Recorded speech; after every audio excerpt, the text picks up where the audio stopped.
கர்த்தருடைய பரிசுத்த நாமத்திற்கு மகிமை உண்டாவதாக. தேவன் அருளியப்ப மினிஸ்ட்ரி மூலமாக உங்களோடு தொடர்பு கொள்வதிலும் மகிழ்ச்சி அடைகிறோம். இன்றைக்கும் இந்த நாளிலும் தேவன் நமக்கு கொடுக்கிற வார்த்தை எபிரேயர் 13ஆம் அதிகாரம் 5-6 ஆகிய வசனங்கள். நீங்கள் பண ஆசை இல்லாதவர்களாய் நடந்து உங்களுக்கு இருக்கிறவைகள் போதுமென்று எண்ணுங்கள். நான் உன்னை விட்டு விலகுவதும் இல்லை, உன்னை கைவிடுவதும் இல்லை என்று அவர் சொல்லி இருக்கிறாரே. அதனாலே நாம் தைரியம் கொண்டு, கர்த்தர் எனக்கு சகாயர், நான் பயப்படேன், மனுஷன் எனக்கு என்ன செய்வான் என்று சொல்லலாமே. ஹல்லேலூயா. கிறிஸ்துவுக்குள் பிரியமானவர்களே, கர்த்தருடைய வார்த்தை சொல்கிறது, நீங்கள் பண ஆசை இல்லாதவர்களாய் நடந்து உங்களுக்கு இருக்கிறவைகள் போதும் என்று எண்ணுங்கள். நான் உன்னை விட்டு விலகுவதும் இல்லை, உன்னை கைவிடுவதும் இல்லை என்று அவர் சொல்லி இருக்கிறாரே என்று வசனம் சொல்கிறது. பிரியமானவர்களே, கர்த்தருடைய பிள்ளைகள் பண ஆசை இல்லாதவர்களாய் வாழ வேண்டும், பண ஆசை இல்லாதவர்களாய் நடந்து கொள்ள வேண்டும். இருக்கிறவைகள் போதும் என்கிற எண்ணம் நமக்கு வேண்டும். ஏனென்றால் நம்மை உருவாக்கிய தேவன் நம்மோடு கூட இருக்கிறார். ஹல்லேலூயா. அவர் நம்மை நடத்துவார், நம்முடைய தேவைகளை சந்திப்பார். ஹல்லேலூயா. நான் உன்னை விட்டு விலகுவதும் இல்லை, உன்னை கைவிடுவதும் இல்லை என்று அவர் நமக்கு சொல்லி இருக்கிறார். கர்த்தராகிய இயேசு கிறிஸ்து நம்மோடு கூட இருக்கிறார். அவர் நம்மை விட்டு விலகுவதும் இல்லை, நம்மை ஒருபோதும் கைவிடுவதும் இல்லை. ஹல்லேலூயா. அதனாலே நாம் தைரியம் கொண்டு சொல்லலாம், கர்த்தர் எனக்கு சகாயர், நான் பயப்படேன், மனுஷன் எனக்கு என்ன செய்வான் என்று. கர்த்தர் மாத்திரமே நமக்கு சகாயர், அவர் மாத்திரமே நமக்கு உதவி செய்ய முடியும். மனுஷனை நம்பினோம் என்றால் ஏமாற்றப்பட்டு போய்விடுவோம். மனுஷன் எனக்கு என்ன செய்வான் என்று சொல்லலாமே என்று வார்த்தை கூறுகிறது. பிரியமானவர்களே, நம்முடைய தேவைகளை சந்திக்கிறவர் கர்த்தர், நமக்கு உதவி செய்கிறவர் கர்த்தர், நம்முடைய வாழ்க்கையிலே ஒவ்வொரு நாளும் நம்மை நடத்துகிறவர் கர்த்தர். நான் உன்னை விட்டு விலகுவதும் இல்லை, உன்னை கைவிடுவதும் இல்லை என்று அவர் சொல்லியிருக்கிறார். பிரியமானவர்களே, நம்முடைய வாழ்க்கையிலே ஒவ்வொரு நாளும் கர்த்தராகிய இயேசு கிறிஸ்து நம்மோடு கூட இருக்கிறார். ஹல்லேலூயா. நீங்கள் பண ஆசை இல்லாதவர்களாய் நடந்து உங்களுக்கு இருக்கிறவைகள் போதும் என்று எண்ணுங்கள். பிரியமானவர்களே, நம்முடைய வாழ்க்கையிலே பண ஆசை இல்லாதவர்களாய் நாம் வாழ வேண்டும். நமக்கு இருக்கிறவைகள் போதும் என்று என்கிற எண்ணத்தோடு நாம் வாழ வேண்டும். வேதம் சொல்லுகிறது, போதும் என்கிற மனதுடனே கூடிய தேவ பக்தியே மிகுந்த ஆதாயம் என்று. உண்ணவும் உடுக்கவும் நமக்கு உண்டாயிருந்தால் அது போதும் என்று இருக்க கடவும் என்று வசனம் சொல்கிறது. பிரியமானவர்களே, இன்னைக்கு நம்முடைய வாழ்க்கையிலே அது போதும் என்று இருக்கிறோமா? உண்ணவும் உடுக்கவும் நமக்கு உண்டாயிருந்தால் அது போதும் என்கிற எண்ணம் நமக்கு இருக்கிறதா? அல்லது பண ஆசை பொருளாசை நமக்குள்ளே இருக்கிறதா? எதை பார்த்தாலும் ஒரு இச்சை இருக்கிறதா? வேதம் சொல்கிறது, பண ஆசை எல்லா தீமைக்கும் வேறா இருக்கிறது. சிலர் அதை இச்சித்து விசுவாசத்தை விட்டு வலுவி அநேக வேதனைகளாலே தங்களை உருவ குத்தி கொண்டிருக்கிறார்கள் என்று வசனம் சொல்கிறது. பிரியமானவர்களே, பண ஆசை எல்லா தீமைக்கும் வேறா இருக்கிறது. இன்றைக்கு சிலருடைய வாழ்க்கையிலே பண ஆசை என்கிற இச்சையிலே விழுந்து இயேசு கிறிஸ்து மீது வைத்த விசுவாசத்தை விட்டு வலுவி விழுந்து போய்விட்டார்கள். அநேக வேதனைகளை தெரிந்து கொண்டார்கள். நம்முடைய வாழ்க்கையிலே நாம் எப்படி வாழ்கிறோம்? உண்ணவும் உடுக்கவும் நமக்கு இருந்தால் போதும் என்று இருக்கிறோமா? அல்லது பண ஆசை இருக்கிறதா? பொருளாசை இருக்கிறதா?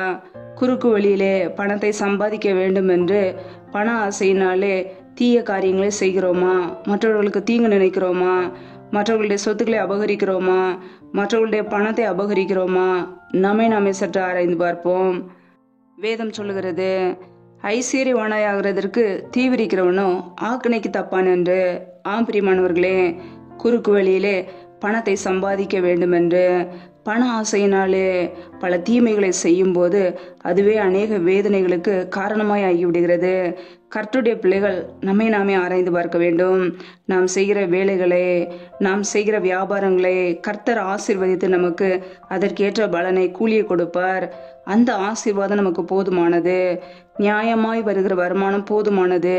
அநியாயமான காரியங்களை செய்து அதனால் பல வருமானத்தை நாம் சம்பாதிப்போம் என்றால், பண ஆசையினாலே லஞ்சம் வாங்குவோம் என்றால் அநேக வேதனைகள் அந்த குடும்பங்களிலே இருக்கும்.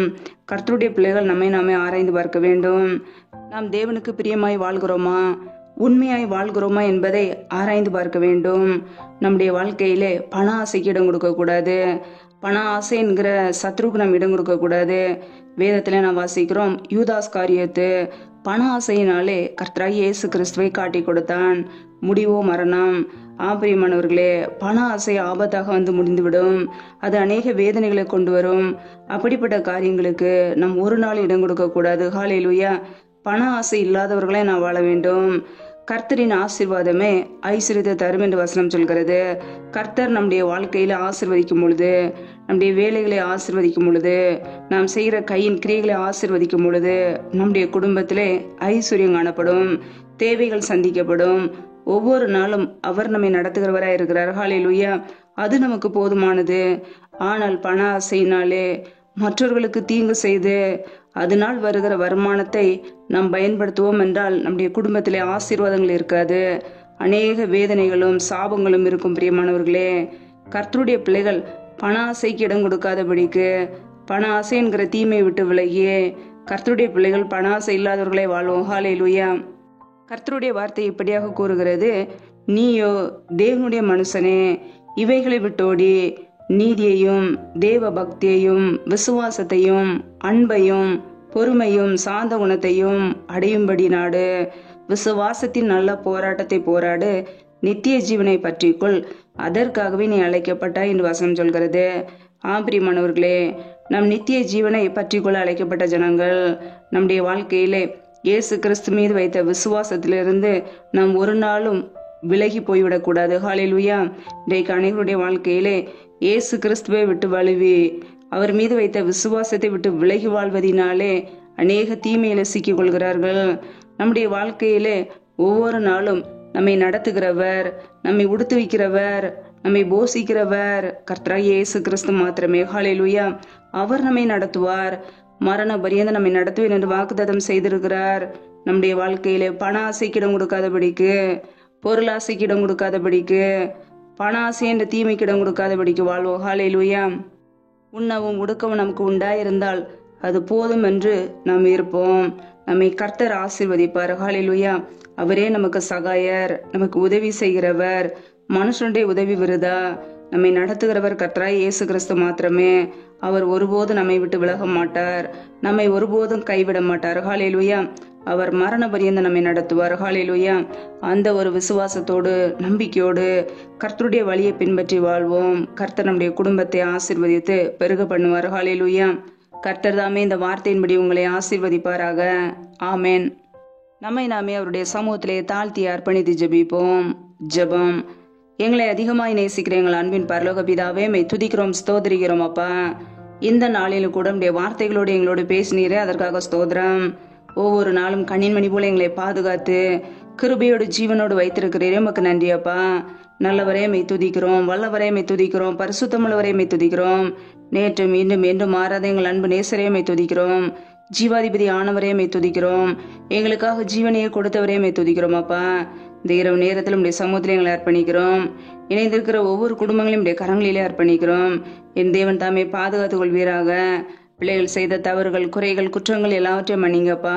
உடைய பரிசுத்த இரத்தத்தினால் கழுவி சுத்திகரிப்பீராக. ஆசீர்வதிங்க. எந்தெந்த குடும்பங்களில் எல்லாம் வேலைகள், தொழில்கள், வியாபாரங்கள் செய்கிறார்களோ என் தேவன் ஆசீர்வதிங்கப்பா. கையின் பிரயாசத்தை வாய்க்க பண்ணுங்க. கையின் பிரயாசங்கள் தேவையில்ல செலவுக்கோ, வீண் செலவுக்கோ, மருத்துவ செலவுக்கோ, வடியும் சொல்லி போகாதபடிக்கு கையின் பிரயாசங்களை வாய்க்க பண்ணுங்க, பெருக பண்ணுங்க. ஆசீர்வதிங்க. நம்முடைய கரங்களிலே அர்ப்பணிக்கிறோம்.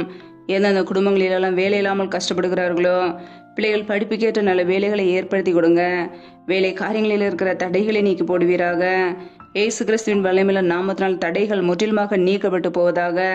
ரிபா கபாரா ஷாகரக தூரி கரதரபலா ரபா கபாரா சந்த ரதனக தரபலா. தடைகள் விலகுவதாக ஏசு கிறிஸ்துவின் நாமத்தினாலே. ரியா கபோர ஷேகரே தினமாரா சதரபலா. என் தேவன் ஆசீர்வதிங்கப்பா. எந்தெந்த குடும்பங்களிலெல்லாம் கர்ப்பத்தின் கனிக்காக ஜெபிக்கிறார்களோ என் தேவன் அந்த குடும்பங்களை ஆசீர்வதிங்க. பிள்ளைகள் கர்த்தரால் வர சுதந்திரம், கற்பத்தின் கனி அவரால் கிடைக்கும் பலன் என்று வேதத்திலே வாசிக்கிறோம். என் தேவன் பிள்ளைகளை ஆசீர்வதிங்க. மற்றவர்களுக்கு முன்பாக வெட்கப்பட்டு போவாதபடிக்கு, கண்ணீரோடு நிந்தியோடு வாழாதபடிக்கு தலைநிமிர செய்யுங்க. அண்ணாளுடைய ஜெபத்தை கேட்டு ஆசீர்வதித்தது போல பிள்ளைகளையும் ஆசீர்வதிங்க. உடைய கரங்களிலே அர்ப்பணிக்கிறோம். எந்தெந்த குடும்பங்களிலெல்லாம் பலவீனத்தோடு, சோர்வோடு, வியாதியோடு கஷ்டப்படுகிறார்களோ என் தேவன் அவர்களை சுகமாக்குங்கப்பா. உடைய சுகமாக்கும் கரம் பிள்ளைகளை தொட்டு இப்பொழுதே சுகமாக்கட்டும், விடுதலையாக்கட்டும். பலவீனத்திலே உடைய பலன் பரிபூரணமாய் விளங்கட்டும். ஆசீர்வதிங்க. உடைய கரங்களில் அர்ப்பணிக்கிறோம். எந்தெந்த குடும்பங்களிலெல்லாம் கணவரால் கைவிடப்பட்ட ஒரு சூழ்நிலையிலே திக்கற்றவர்களை வாழ்கிறார்களோ என் தேவன் அவர்களுக்கு உதவி செய்யுங்கப்பா. திக்கற்ற பிள்ளைகளுக்கு நீரே சகாயர், நீர் மாத்திரமே உதவி செய்ய முடியும். பொருளாதார தேவைகளை சந்திங்க, பண தேவைகளை சந்திங்க, பிள்ளையுடைய படிப்பு காரியங்களை சந்திங்க. எல்லா சூழ்நிலைகளையும் பிள்ளைகளுக்கு சாதகமாய் மாற்றி கொடுங்க. ஆசீர்வதிங்க அப்படியே கரங்களிலே அர்ப்பணிக்கிறோம். எந்தெந்த குடும்பங்களிலெல்லாம் கணவன் மனைவிக்கிடையே பிரிவினையோட பிரச்சனையோடு வாழ்கிறார்களோ என் தேவன் அந்த குடும்பத்தை சந்திங்கப்பா. குடும்பங்களிலே குழப்பங்களையும் பிரிவினைகளையும் கொண்டு வருகிற பொல்லாத சத்துருவின் கிரியைகள் எல்லாம் இயேசு கிறிஸ்துவின் நாமத்தினால வெளியேறட்டும். ரீபா ரபா தூராபா ராக்காபா ரூக்காபா ரிஷே தேனேமா கரதரபலா. என் தேவன் சமாதானத்தை கொடுங்க. சிலுவையில் சிந்திய ரத்தத்தினாலே எங்களுக்கு சமாதானத்தை உண்டாக்கியவர். ஒவ்வொரு குடும்பத்திலும் தெய்வீக சமாதானம் ஆளுகை செய்யட்டும். உடைய நன்மையினால் நிரப்புவீராக.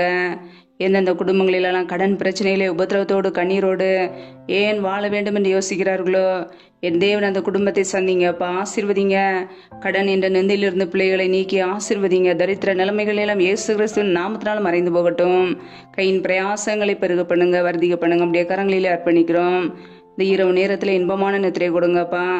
சத்துரு கொண்டு வருகிற எல்லா போராட்டங்களுக்கும் பிரச்சனைகளுக்கும் தீமைகளுக்கும் மரண பயங்களுக்கும் இல்லையின் அதிகாரங்களுக்கும் விலைக்கு எங்களை பாதுகாத்துக் கொள்ளுங்க. உடைய ரத்த கோட்டைகளை எங்களை அர்ப்பணிக்கிறோம். உடைய கிருபைகளை அர்ப்பணிக்கிறோம்.